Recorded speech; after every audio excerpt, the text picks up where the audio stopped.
الحمد لله نحمده ونستعينه ونستهديه ونعوذ بالله من شرور انفسنا وسيئات اعمالنا. من يهده الله فلا مضل له ومن يضلل فلا هادي له. واشهد ان لا اله الا الله واشهد ان محمدا عبده ورسوله صلى الله عليه وعلى اله واصحابه والتابعين لهم باحسان الى يوم الدين. اخوه الايمان، يقول سبحانه وتعالى في كتابه: يا أيها الذين آمنوا اتقوا الله حق تقاته ولا تموتن إلا وأنتم مسلمون. وقال أيضا: يا أيها الذين آمنوا اتقوا الله وقولوا قولا سديدا يصلح لكم أعمالكم ويغفر لكم ذنوبكم ومن يطع الله ورسوله فقد فاز فوزا عظيما. وقال سبحانه وتعالى في كتابه: يا أيها الناس اتقوا ربكم الذي خلقكم من نفس واحدة وخلق منها زوجها وبث منهما رجالا كثيرا ونساء واتقوا الله الذي تساءلون به والأرحام إن الله كان عليكم رقيبا. وبعد، فإن خير الحديث كتاب الله وخير الهدي هدي محمد صلى الله عليه وآله وسلم وشر الأمور محدثاتها وكل محدثة بدعة وكل بدعة ضلالة وكل ضلالة في النار. أحباب رسول الله، أولا أوصيكم ونفسي بتقوى الله عز وجل، ولقد فاز ونجا المتقون. Ndugu zangu, baada ya kumshukuru Allah subhanahu wa ta'ala na kumtakia rehema kipenzi Muhammad sallallahu alaihi wa alihi wasallam, na wasia pia kuhusia nafsi yangu kumcha Allah subhanahu wa ta'ala.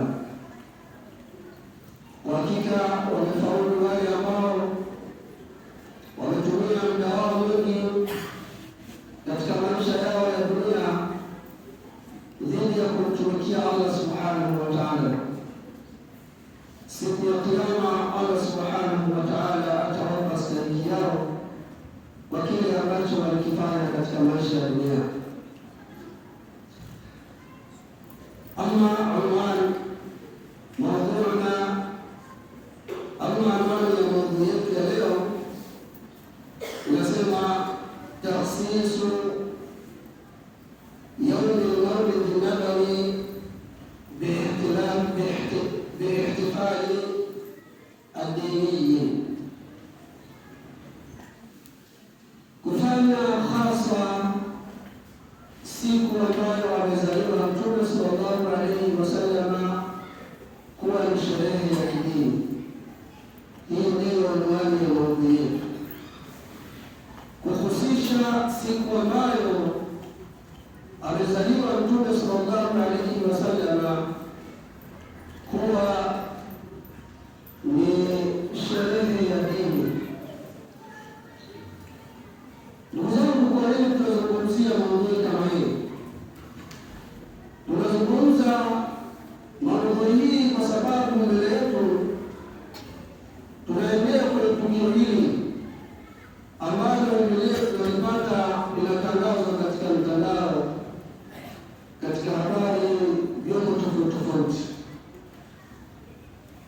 kwamba hapa mbeleni kwenye tarehe 25 kuna tukio ambalo ni tukio la kusherehekea kuzaliwa kwa Mtume sallallahu alaihi wasallam. Ndio maana tunaendelea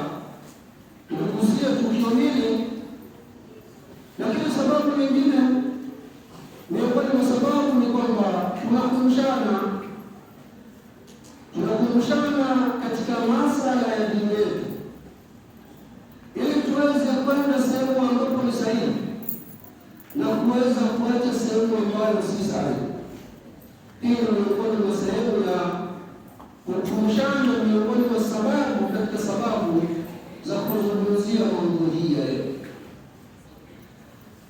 Lakini ndugu zangu katika imani,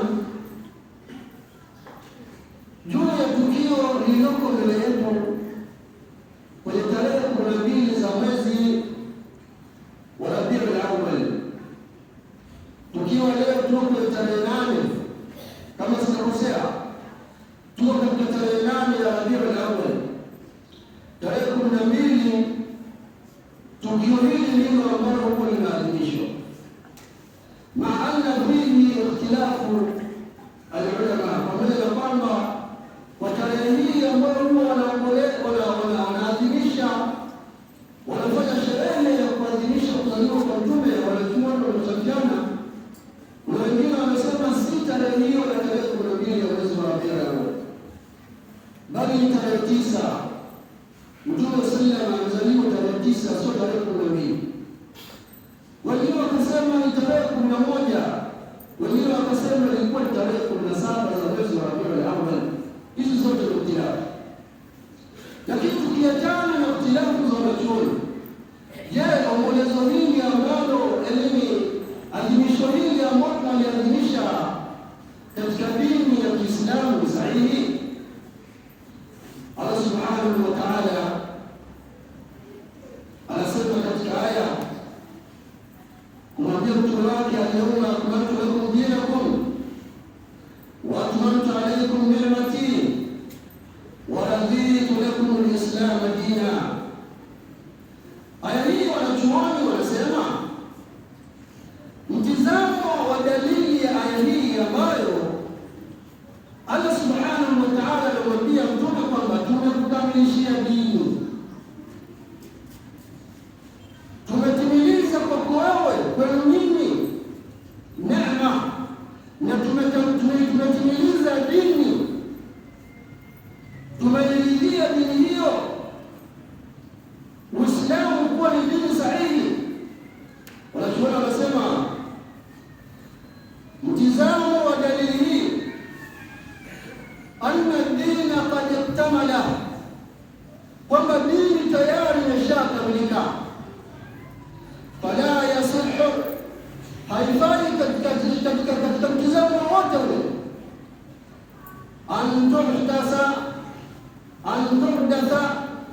kuingizwa jambo ambalo ni la ibada, thumma yataqarrabu biha ila Allah subhanahu wa ta'ala, kisha watu wafanye jambo hilo walioliingiza katika dini kuwa ni sehemu ya kujikurubisha kwa Allah subhanahu wa ta'ala, baada ya wafati Nabii sallallahu alayhi wasallam, baada ya kufa Mtume sallallahu alayhi wasallam.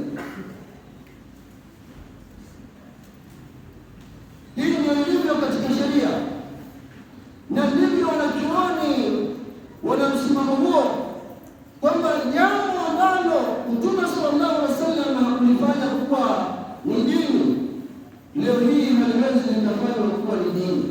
Jambo ambalo masahaba hawakulifanya kuwa ni dini, leo hii hatuwezi tukalifanya kuwa ni dini. Kisha asema wal aslu fil ibadati, tutambue kwamba asili katika ibada annaha la tushra'u illa bidalil, asili katika ibada haiwezi kuwekewa sheria isipokuwa kwa dalili. Ikiwekewa sheria hafla ya kuzaliwa Mtume sallallahu alaihi wasallam, fala budda min ad-dalil fi al-kitabi wa sunna wa qawl as-sahaba. Ikiwekewa sheria tusherehekee kuzaliwa kwa Mtume, basi lazima tulete dalili katika Qur'ani, tulete dalili katika hadithi za Mtume sallallahu alaihi wasallam, tulete dalili katika aqwali za wanachuoni au katika kauli za masahaba, wao waliongelea vipi. Ikiwa kama hatuna dalili, basi ni wajibu kwetu sisi kusimama juu ya hilo, tusiendelee kulifanya kwa sababu ni jambo ambalo ni la uzushi. Mtume sallallahu alaihi wasallam anasema, man ahdatha fi amrina hadha ma laysa minhu fahuwa rad, atakayezusha katika dini hii, katika jambo letu hili, kwa maana jambo la dini, atakayezusha akaweka kuwa ni ibada, jambo ambalo halikuwa jambo hilo litakuwa lenye kurudishwa. Hadithi muttafaqun alayhi, ay anna ibada ambayo alati lam yashraha an-nabii sallallahu alaihi wasallam, ibada ambayo hajaiwekea sheria Mtume sallallahu alaihi wasallam, mardudan ala sahibiha, inarudishwa kwa yule aliyefanya ibada hiyo. Na hii inaingia katika ibada, kwa sababu tunakaa kila mwaka tarehe ile tunakaa na kuadhimisha, ili moja kwa moja inaingia katika ibada ambayo iko nje na mafundisho ya Mtume sallallahu alaihi wa alihi wasallam. Jambo hili linarudishwa kwetu sisi, tutabeba dhima kubwa mbele ya Allah subhanahu wa ta'ala kwamba tumefanya jambo la uzushi, lakini pia tutalipwa madhambi kwa sababu ya kufanya jambo ambalo halikuwa lenye kuamrishwa na Mtume sallallahu alaihi wasallam. Mwanangu, Mtume sallallahu alaihi wasallam katika hotuba yake, miongoni mwa hotubatul haja ambayo mara nyingi tunaisoma katika mimba tofauti, mara nyingi inasomwa katika mikao tofauti, hadithi ambayo inasema wa sharra al-umur muhdathatuha wa kullu muhdathatin bid'ah. Shari ya jambo ni lile ambalo limekuzushwa. Jambo la kuzushwa ni jambo la shari katika Uislamu, lakini pia wa kullu bid'ah dalala, na kila bid'a katika dini ni upotofu. Kila bid'a katika dini ni upotofu, ni jambo ambalo tutapelekea sisi kupotea na kutoka katika njia sahihi. Rawahu Muslim, hadithi iliyopokea al-Imam Muslim. Hadithi hizi zote hizi ni asli ambazo zina nguvu. Hadithi nyingi ambazo tunazungumzia masala haya, lakini ni asili yenye nguvu fi babi bid'ah, juu ya kuzuia na kuziba milango ya bid'ah, watu wasipate mwanya wa kuingiza mambo yao katika dini ya Allah subhanahu wa ta'ala. Lakini mzao katika imani, je, masahaba wale walipitwa vipi na jambo hili kubwa, au ni ibada hii adhimu ya kusherehekea na kuadhimisha mazazi ya Mtume sallallahu alaihi wasallam? Kwa sababu Mtume sallallahu alaihi wasallam intaqala ila rafiqil a'la wa ashabuhu hayy. Mtume sallallahu alaihi wasallam ametoka katika maisha ya dunia, masahaba wako hai na wanaendelea na dini. Je, wao kama wao walilishukwaje jambo hili na walilisherehekeaje jambo hili?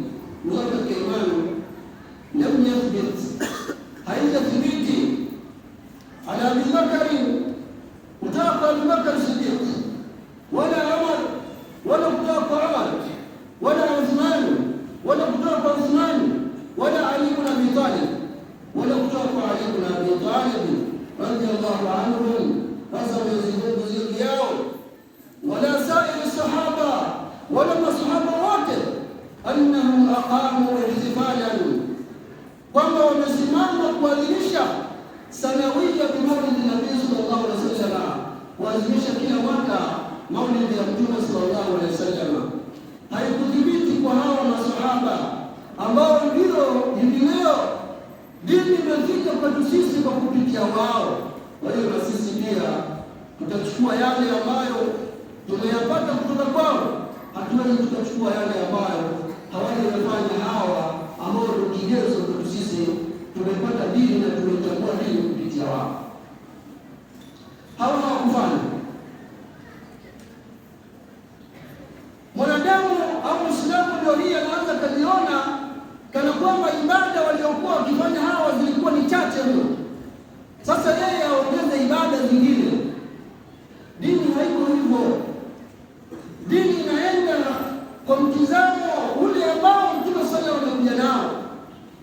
Hata kama Mtume alifanya ibada tunaona kuwa ilikuwa ni kidogo sana, ndio hiyo ambayo tutakuwa tuende nayo, tusilete nyingine ya kwamba ibada hiyo aliyofanya Mtume ilikuwa ni ndogo au masahaba walifanya ilikuwa ni kidogo. Sisi kwa kuwa tatamu limeshapanuka, utandawazi unaenea, au mambo mengi yameshakuwa ya kisasa, basi tuongeze ibada yetu kidogo, tuipanue, iwe tuiongezee, tupanue ibada au kuongeza ibada fulani ambayo wao hawakuiweka waliweza kuifanya labda kutokana na mazingira yao, sisi tuifanye kutokana na mazingira yetu. Hii ni jambo ambalo katika dini ya sheria halipo. Tunafanya lile lile ambalo lilifanywa na wale waliopita mpaka siku ya Kiyama, ndio dini inatuamrisha vile. Kwa hiyo zote za imani, masahaba waliopita wakubwa wa kisahaba hawakufanya, masahaba wote hawakufanya, bali na wale waliokuja baada ya masahaba. Mzao wewe anatoa dalili moja katika shuruh Abdulaziz bin Baz kwa maana hii, kwa maana ya kwamba masahaba hawakufanya.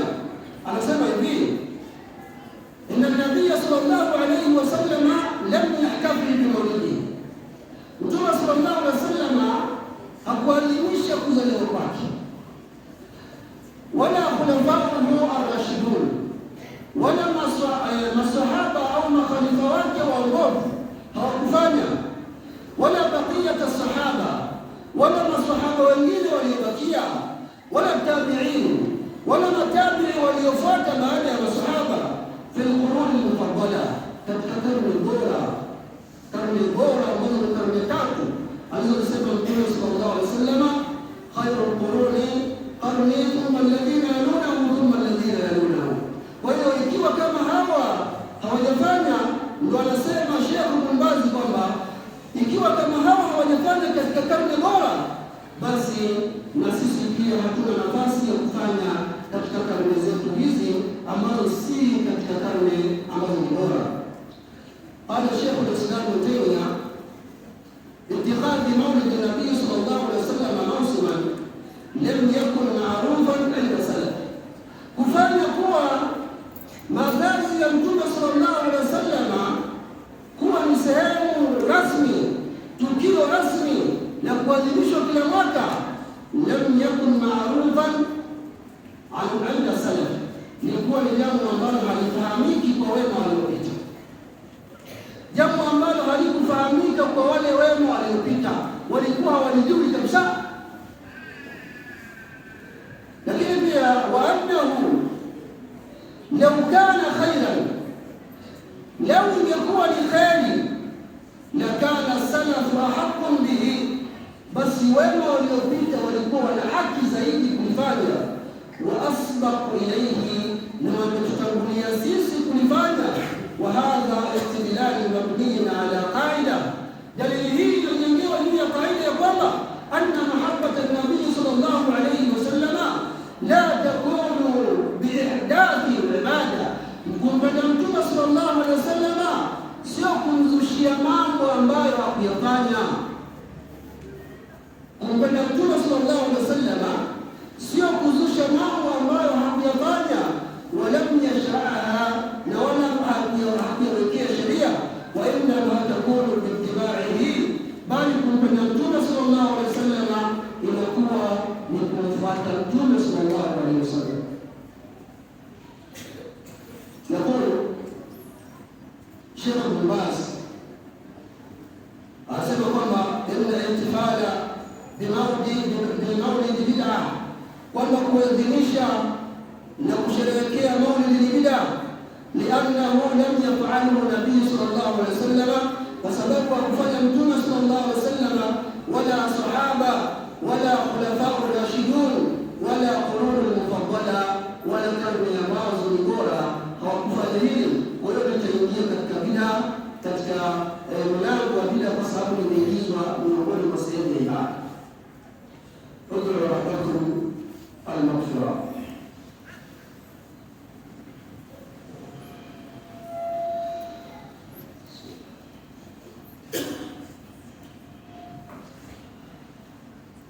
Alhamdulillah, thumma salatu wassalamu ala rasulil karim Muhammad ibn Abdullah salawatullahi wa salamuhu alayhi wa ala alihi wa ashabihi wa tabi'ina lahum bi ihsani ila yawmiddin.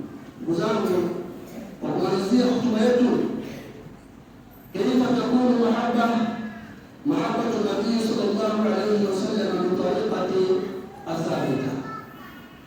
Unwani ya maudhui bado tuko pale pale, kuhusisha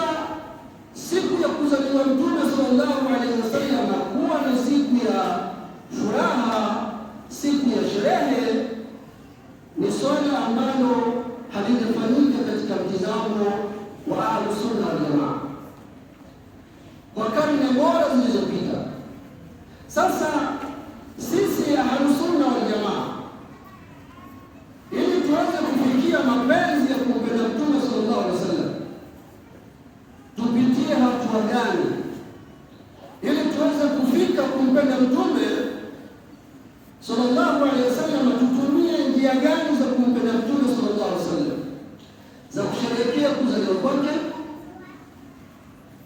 za kufanya mahafali makubwa ya kuzaliwa kwa Mtume, au tufanyeje?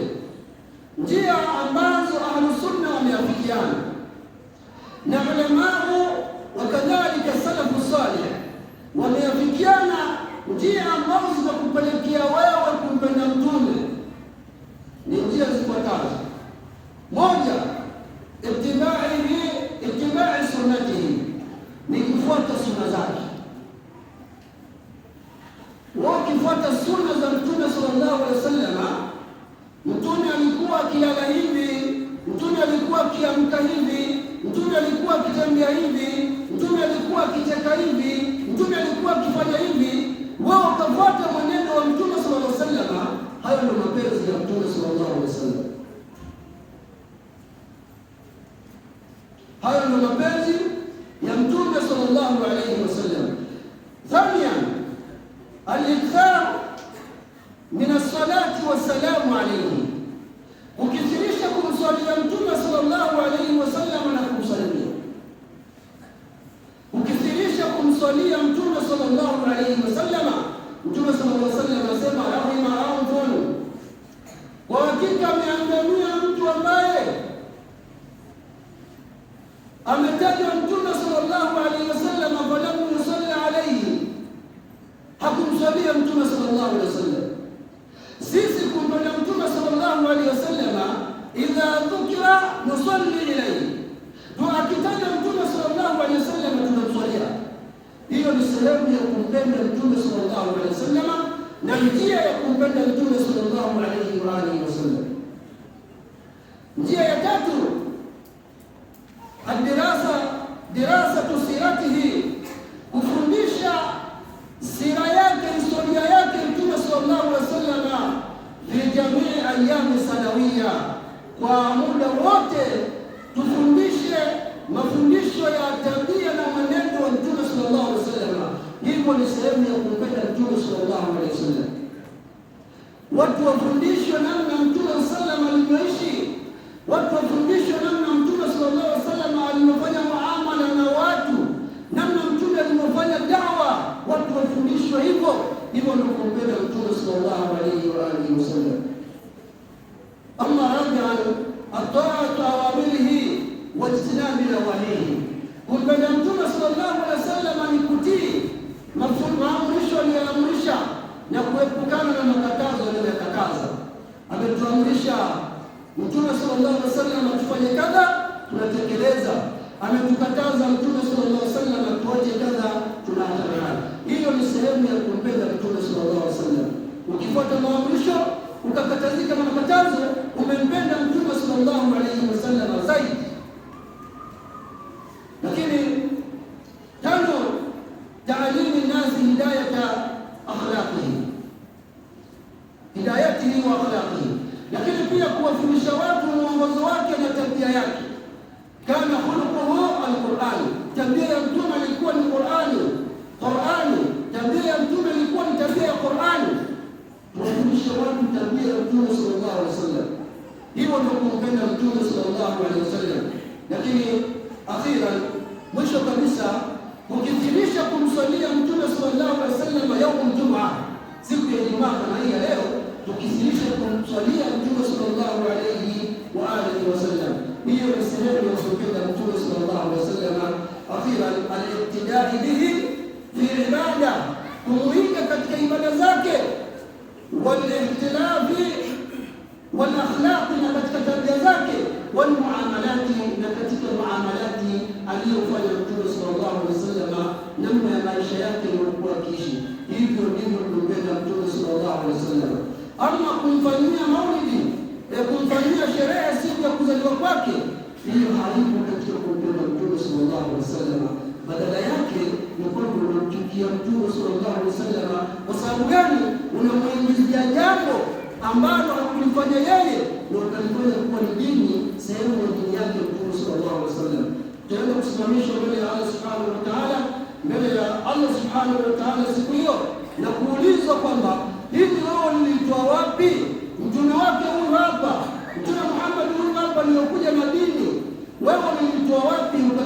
kuwa ni dini na ukaliadhimisha, utakosa moja mbele ya Allah subhanahu wa ta'ala. Rabbana atina fid dunya hasana wa fil akhirati hasana wa qina adhaban nar.